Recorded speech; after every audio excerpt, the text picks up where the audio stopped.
This is the charge capture update for January 10th, 2019. This is a big update. We are moving charge capture to the desktop application, and we're doing that for a couple of reasons. Obviously for consistency, to make sure that you guys don't have to go to two different places, your phone, the browser, and then the desktop app. And the other reason is because it's faster and we can give you a better experience.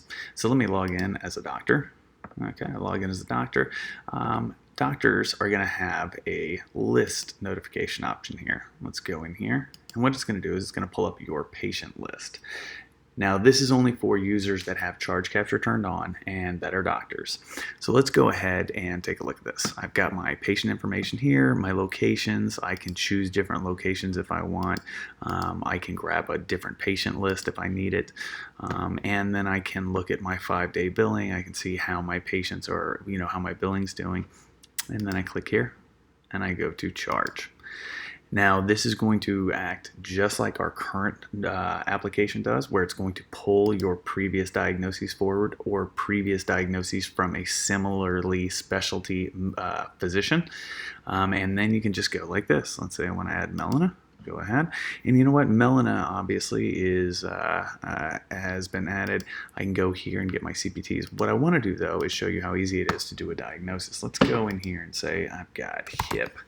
Something, right? And I got hip avulsion fracture, subsequent encounter, closed, and I want to add, there we go, that's what I want to add. But you know what? I also want to add that to my favorites. And just click it and add it to my favorites right there.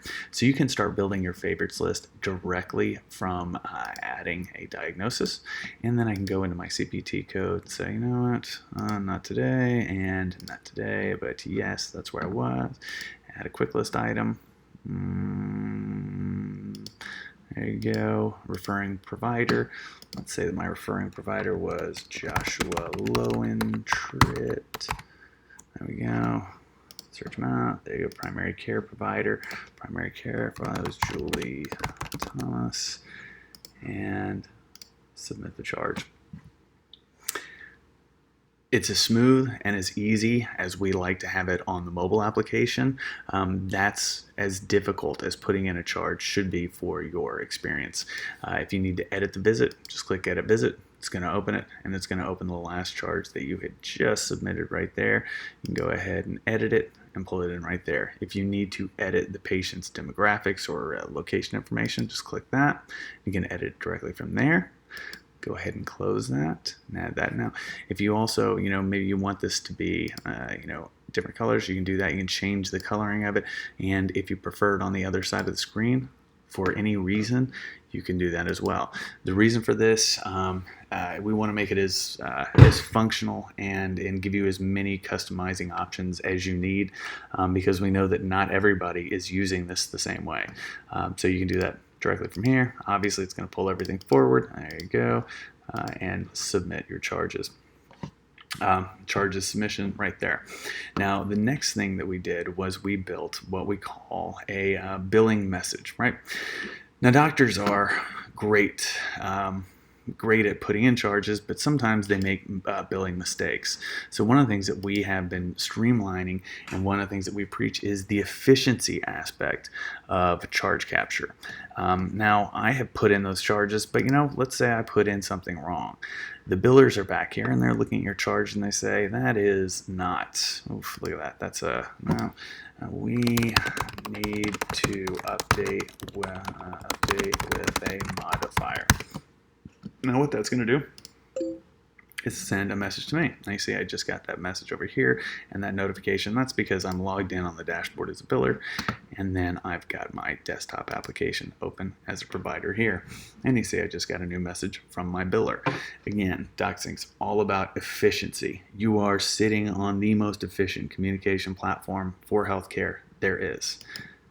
Click on it, and you can see I've got Jerry King. We need to update this bill with a modifier. Okay, I'm going to go ahead and acknowledge this and say, yep, I got it. And that's going to let her know that I have acknowledged that. I can go directly back into my patient list, edit the visit, change the visit, put in a modifier. If I want to go in here and say, you know what, let's go ahead and link a modifier to it, No problem. I can do that directly from there and submit the bill again. All about efficiency. That's all this is. It is just about the efficiencies for the application. Now, the next thing that I want to show you is the report that's generated with this, and it's an administrative report. Let's go over here and log out. Now, as an administrator, what's important to me is I need to know beforehand where my doctors are having issues with their bills, because the issues that are going to come back to me when it's time to go over reimbursement, or when my doctor gets a paycheck that doesn't have all of his surgeries on it, or the reimbursement comes back and it's less than that was expected, we need to know why. So what we have here is a billing messaging report. So what it's going to do is it's going to take all the information from the billers, from your billers, and it's going to put it here at your fingertips. It's going to let you know the providers that are being messaged, why they're being messaged, the doctors that are acknowledging the messages, and the least responsive and the most responsive providers. And this is going to give you an idea. We look at it like kind of a crystal ball. It's going to tell you where your issues are going to be in 2 weeks. Because if you see your hospitalists are being sent 20 messages a week and they're not responding to them, then you know that in 14 to 20 days after that, once the reimbursements have gone out or once the charges have gone out, that those reimbursements are not going to match up with what those providers are expecting to see. So this will tell you 14 to 30 days ahead of time where your issues are going to be with your reimbursement. You can change this view to today, you can change it to this week, you can change it to this month. Obviously, this is a really new feature, so we don't have a lot of old data for it, but you can also go directly into the reporting and you can see all of the messages that have been sent. But this is a great tool to keep you abreast. It's really looking into the future and letting you know where the issues are going to be with your potential reimbursement, and where the specialties and the where you might need to train on modifiers. If there's been a release of a new code but the doctors don't understand how to use it, this is going to tell you how to do it. And this is going to tell you who needs to focus on that. So it's a great tool. Go ahead and call your account representatives and ask them to turn it on.